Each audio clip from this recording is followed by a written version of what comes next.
Hello नमस्कार, मैं doctor Surendra खंसली ज्योतिष आचार्य। आज ज्योतिष की श्रृंखला में आप सभी लोगों का स्वागत करता हूं।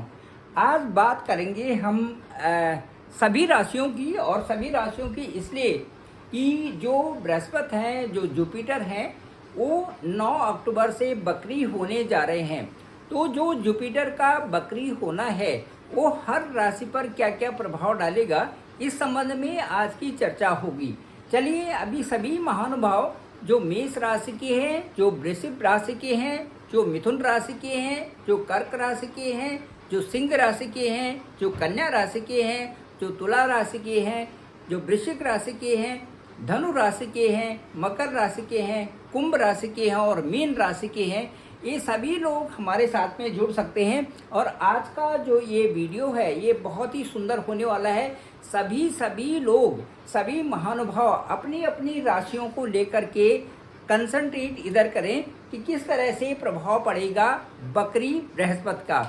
चलिए, सबसे पहले मैं आपको ये बताना चाहता हूँ कि जो ये बकरी बृहस्पति होने जा रहे हैं, जो देवगुरु बृहस्पति बकरी होंगी आपके होरोस्कोप में, और जो उसका क्या प्रभाव पड़ेगा, तो बकरी होने जा रहे हैं ठीक वो 9 अक्टूबर 2024 से 2024, 9 अक्टूबर 2024 बुधवार का दिन होगा। और ठीक जो है ये 12:33 का दोपहर का समय है। इस समय से बकरी होंगे देवगुरु बृहस्पति, और इनकी जो अवधि होगी बकरी होने की वो लगभग 3 महीने है। और वो मैं बताता हूँ कि मार्गी इसके बाद जो वही सही डायरेक्शन में होंगे वो 4 फरवरी 2025 मंगलवार होगा उस दिन, और वो 3:09 पर दिन में वो फिर मार्गी होंगी। तो ये जो पूरा काल है ये 119 दिन का ये समय होगा, 119 डेज का ये 119 दिन का समय होगा। और इस पीरियड में किस तरह से प्रभाव होगा वो मैं आपको बताने जा रहा हूँ। देखिए, देवगुरु बृहस्पति ज्ञान के कारक हैं, देवगुरु बृहस्पति हमारे संतान के कारक हैं, देवगुरु बृहस्पति हमें वो प्रक्रिया देते हैं, वो डायरेक्शन देते हैं जिनसे हम कई जो नकारात्मक चीज़ें हैं उनको छोड़ करके और सकारात्मकता की तरफ, पॉजिटिविटी की तरफ आगे बढ़ते हैं। इनोवेशन देते हैं, एक क्रिएशन देखते हैं और एक नया आयाम देते हैं, जिससे कि हम एक अपनी लाइफ को चलाने के लिए सक्षम होते हैं।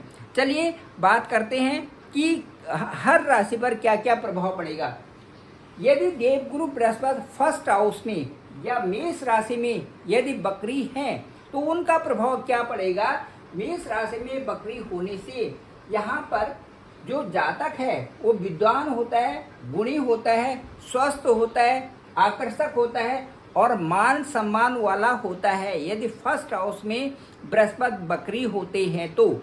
इसके बाद मैं बताऊंगा कि सेकंड हाउस में या जो वृषभ राशि है उसमें यदि देवगुरु बृहस्पति बकरी होते हैं तो उनका प्रभाव होगा कि ज़्यादा खर्च करना, क्योंकि ये जो स्थान है ये हमारे बैंक बैलेंस का है, हमारा धन का स्थान है।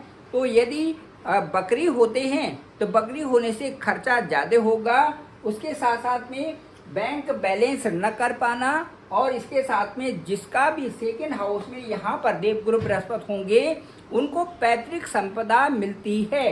पैतृक संपदा का वो मिलती है, लेकिन उसका सही ढंग से वो उपयोग नहीं करते या उसको उतना अच्छा तवज्जो वो नहीं देते।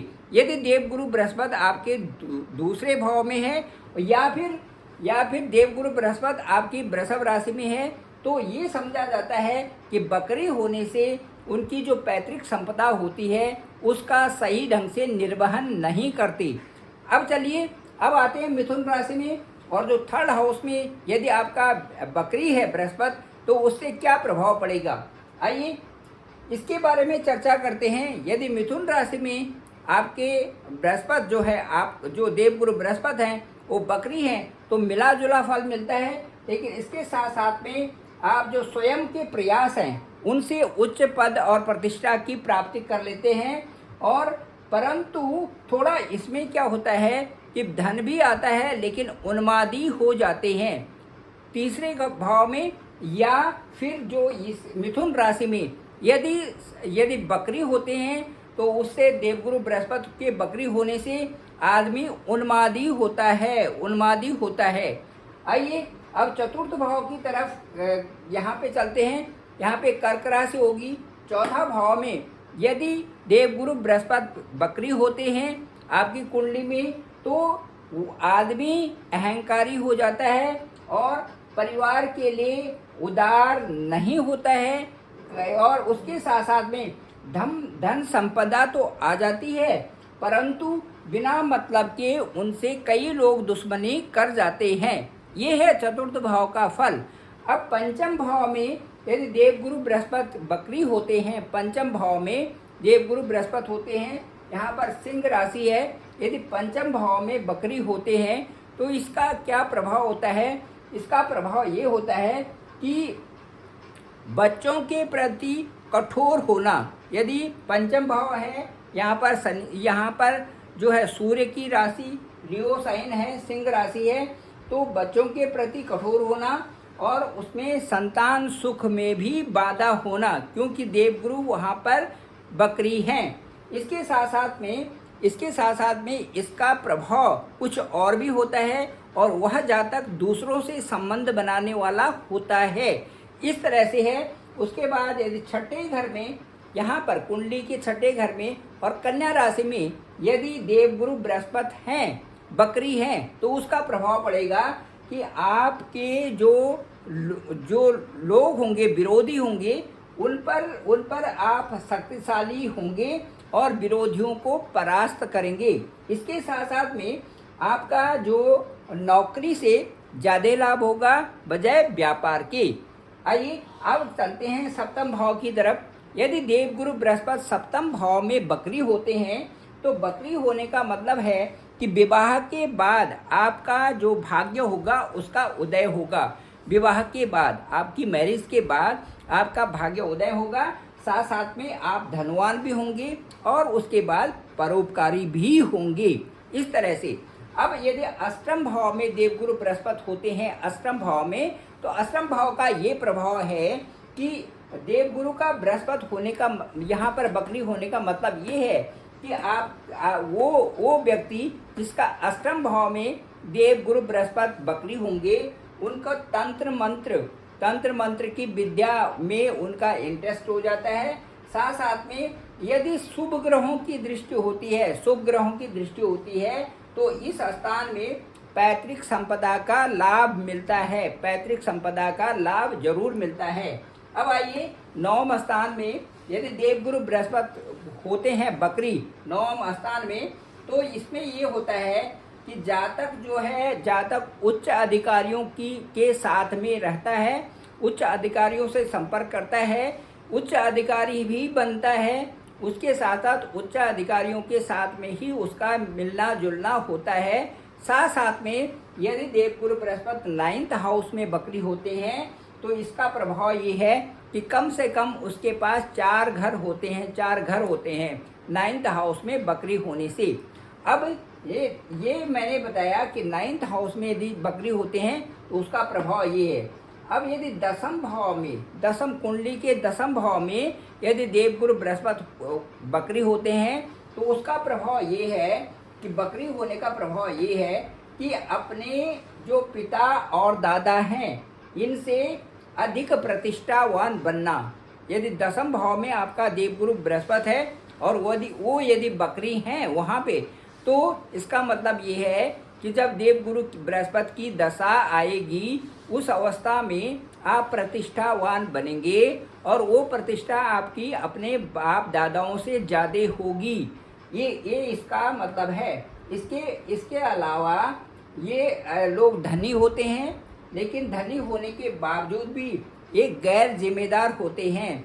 कहीं पर तो ये भी देखा गया है कि इनमें निर्णय लेने में इनको बहुत सावधानी बरतनी पड़ती है और फैसले भी ये सही लेने के लिए इनको सावधानी बरतनी चाहिए। अब आइए यदि देवगुरु बृहस्पति आपके 11वें भाव में बकरी होते हैं आपकी कुंडली में, यदि 11th हाउस में देवगुरु बृहस्पति बकरी होते हैं तो इसका मतलब ये है कि आप लगातार प्रयास करके सफलता को हासिल करोगी। लगातार प्रयास करना आपके स्वभाव में होगा और उसके बाद ही आपको सफलता मिलेगी।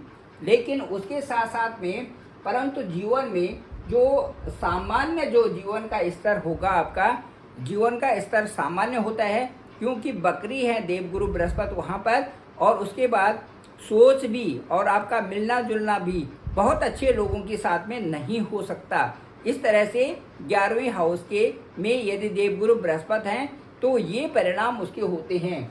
अब यदि 12वें हाउस में यदि द्वादश हाउस में यदि देवगुरु बृहस्पति बकरी होते हैं तो बकरी का मतलब है कि शुभ कार्यों में आपके पैसे खर्च होंगे, लेकिन शुभ कार्यों में होंगे। इसके साथ साथ में जो गुप्त शत्रु होंगे ये आपको परेशान करेंगे, गुप्त शत्रु आपको परेशान करेंगे। गुप्त शत्रु का मतलब ये है कि जिनको आप जानते भी नहीं वो भी शत्रु बन जाना, इनके लिए कहते हैं गुप्त शत्रु। तो गुप्त शत्रु आपको परेशान करेंगे और साथ साथ में आप परंतु इनसे, क्योंकि 12वां भाव है, लेकिन परंतु इनसे आप डरेंगे नहीं, उनका मुकाबला करके उनको एक तरफ कर देंगे। ये 12वें हाउस का फल होगा।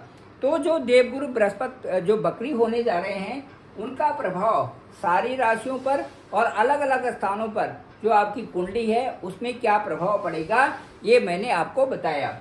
अब मैं ये बात कहूँगा कि सारी चीज़ों को एक तरफ रख कर के हम ये सोच रखें कि जो दशा और अंतर्दशा है और जो प्लेनेट है उनकी दशा और अंतर्दशा के साथ साथ में जो भी आदमी अपने कर्मों की गति को अच्छे रखते हैं और सही डायरेक्शन में चलते हैं उनको जीवन यापन करने में इस तरह की परेशानियां कम आती हैं। दशा और अंतर्दशा तो आती है, लेकिन दशा और अंतर्दशा में जो नेगेटिविटी होती है वो कम सामना करना पड़ता है। अब जैसे कि एक लिखा हुआ है कि मूकम करोति वाचालम पंगुम लंघयते गिरिम यत् कृपा तम हम वंदे परमानंद माधवम। तो कहने का मतलब है कि जो परमानंद जो सच्चिदानंद है उनका जो स्वर्ग से भी ऊपर स्थान है वो परमानंद हैं, वो सच्चिदानंद हैं। तो क्योंकि सारी आत्माओं का वही सोर्स है और उधर से ही सारी आत्मा आती हैं, तो इसलिए मैं ये कहता हूँ कि सभी आत्माएं परमानंद की तरह ही हैं। अब उन्हें व्यवहार क्या करना है, उस व्यवहार से उनके अपने कर्मों से ही और उनकी दशा और अंतर्दशा में कर्मों के समान ही उनको फल मिलते हैं। कई लोग बोलते हैं कि हमारी कुंडली में तो आपने बताया था, ये एस्ट्रोलॉजर बताते हैं कि आपकी ये दशा पॉजिटिव है और इस दशा में आपको ये मिलना चाहिए, लेकिन वो कहते हैं कि ऐसा तो हुआ नहीं। इसका तात्पर्य ये हुआ कि आपकी डायरेक्शन गलत है, आप गलत दिशा में जा रहे हैं। गलत दिशा में जाकर के गलत परिणाम ही उसके गलत चीज़ों को जिसमें आप अपने को प्रमोट कर रहे हैं उसी में आप प्रमोट हो रहे हैं और आपका उसमें प्रमोशन का समय है, लेकिन उसमें आपका प्रमोशन नहीं हुआ बल्कि उन चीज़ों में प्रमोशन हुआ जो कि आप गलत रास्ते पर जा रहे हो।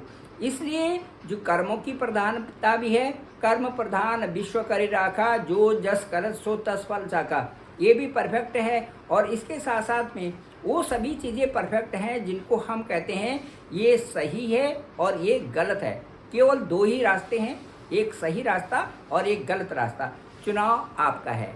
तो यदि सही चुनाव किया जाए तो हमें ज़िंदगी को जीने में भी परेशानी नहीं होती और समय समय पर जो दशा अंतर्दशा होती है उनके परिणामों में भी हमें सफलता मिलती जाती है।